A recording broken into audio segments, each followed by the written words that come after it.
Ayun muli, magandang gabi sa inyong lahat. Magandang gabi, gabi na ha, gabi na.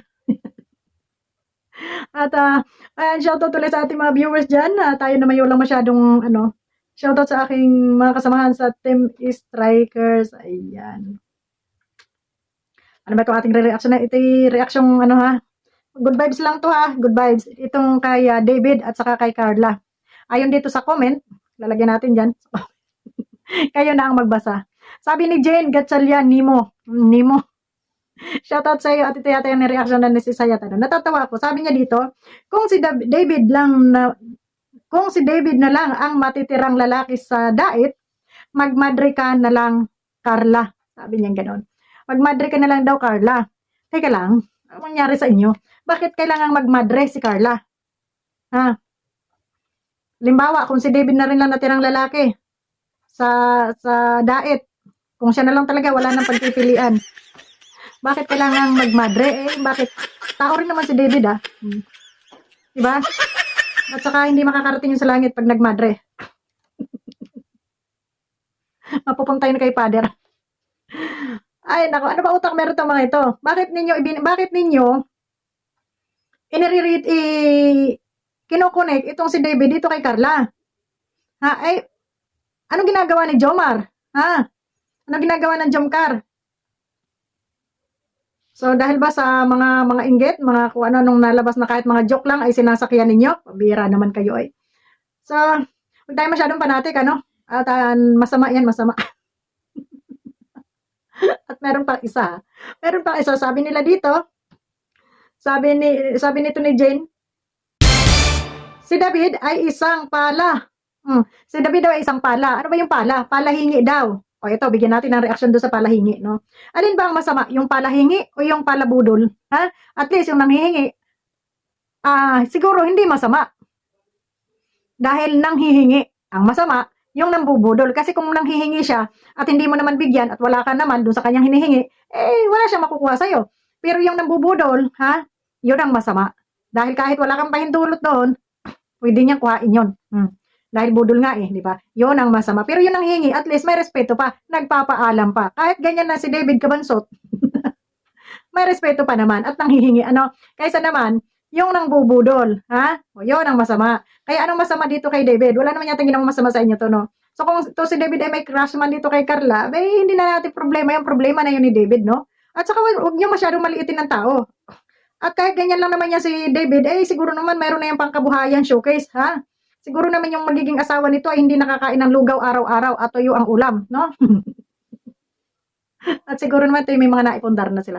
Kayo talaga mga judgmental kayo. Ano ba talagang gusto ninyo? Pambira kayo. Palahingi daw. At least nang hihingi, hindi nang bubudol tandaan ninyo. Hindi masama ang manghingi dahil yung nanghingi may respeto pa. Nasa sayo na yon kung bibigyan mo. Di ba? Pwede ka naman tumanggi. Wala pa akong maibibigay sa'yo ngayon. At least hindi din mamimilit. Kasi, nagsabi ka na ng totoo. Pero yung nambubudol, yun ang nambubudol ay walang kabusugan. Walang respeto sa kapwa. Walang kahihiyan. Yan ang nambubudol. Pero yung palahingi, at least may respeto pa yun. Nang hihingi pa. Diba? So, grabe naman itong paratang niyo dito kay David. Kung ba kayo maliit, talagang small na lang talaga yung tingin nyo. Huwag naman kayong ganyan. Kakaawa naman yung tao. Biro mo, kung si David na lang ang matitirang lalaki sa dait, magmadre ka na lang, Carla. Bakit yung pagmamadrein si Carla? At bakit ano naman tingin nyo kay David? Kawawa naman yung tao. Huwag kayong ganyan. Huwag kayong masyadong mapangkusga sa inyong kapwa. At hindi maganda yan. Pastilan. Hindi maganda. Yung kayo ay, dahil siguro naman may mga isip itong taong ito.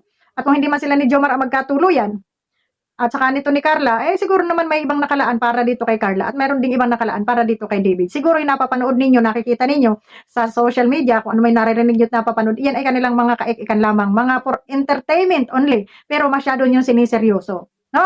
So, hindi lahat, sabi ko nga, hindi lahat na nakikita nyo ay totoo. Yung iba dyan, joke lang nila, pero siniseryoso ninyo. Binibigyan nyo ng kahulugan hanggang sa magiging topic at chismis ang labas, di ba? So, ayun, huwag kayong ganyan. At huwag kayong mag-judge base lang sa itsura ng tao, no? Huwag kayong mag-judge. Baka kasi mamaya yung minamaliit ninyo, yun pa pala yung may pusong anghel, may kabutihan. So, hindi natin alam. Huwag tayong manghusga kaagad. Ha? So, ayun. At doon sa pagmamadre, hindi na uso yun. Kasi siguro kung mawawala ng lahat ng lalaki, eh wala na rin tayong lahat ng mga babae at baka magunaw na yung mundo, isama-sama tayo. No? Walang ganon. Dito na kung si David na lang matitira, eh ano, hmm? Oh, natatawa ako dito sa comment na ito. Diyos ko Lord. Grabe naman, kinawawa niya naman si David, no? So, ayun lang ang aking may kukomento dito. Kung nanghihingi man, ay hindi masama ang manghingi. Ay hindi masama ang manghingi kaysa magnakaw, no? Kaysa magbudol, kaysa kumuha ng walang paalam. So, mas mabuti na yung nanghihingi, at least may respeto pa yun, ha? Ulitin ko, hindi masama ang manghingi. Ngayon, kung inaano niyo naman ito si David at saka si Carla, ay parang hindi naman mangyayari yun. Hindi rin natin alam. Malay natin kung silang magkatuluyan o hindi. Kaya hindi natin pwede silang husgahan dahil wala pa tayo dun sa, hindi natin alam kung ano yung future, no? So, ayan, hanggang manood na lang tayo at i-enjoy na lang natin yung ating pinapanood. At least, kung mayroon man tayong hindi magandang sasabihin sa ating kapwa, sarilinin nyo na lang para hindi kayo makasakit, no? Hindi kayo magkasala. Kaysa magko-comment kayo, o sige, sabihin na natin opinion nyo, pero wala namang kakwenta-kwenta itong inyong opinion na ito. So, gaya rin ng pag-reaction ko dito, wala rin kwenta yung aking nire-reactionan. Pero, kaya ako nire-reactionan kahit walang kwenta yung inyong comment. Dahil, ang pinupunto ko dito ay yung wag nating maliitin ang tao, no? At hindi lahat ng nakikita nyo at naririnig dyan ay totoo, ha?